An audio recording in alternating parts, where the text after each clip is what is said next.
In this video, let me show you how to fix TikTok duets feature not working.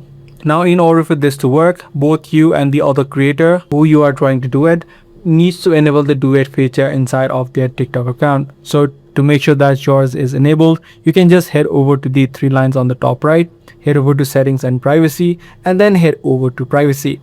Inside of privacy, you'll see the option called reuse of content, and make sure that this option is selected to everyone. This feature needs to be enabled for both you and the other person that you're trying to duet with. If this option is not enabled, then the duet feature will not be visible. But however, if this feature is enabled for both of you, and if you're still facing this issue, what you can try out is try to update the application of TikTok. So head over to the Play Store or the App Store.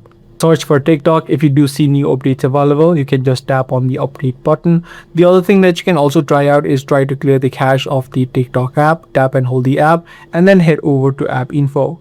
From this settings page, tap on clear data and then tap on clear all data. What this will do is you're going to get now logged out of your TikTok account. So you'll need to log in back by adding in your credentials. By following these few steps, you should be able to fix the TikTok duet feature not working. If this guide video did help you out, be sure to subscribe. That's pretty much all for today. I'll see you in the next one.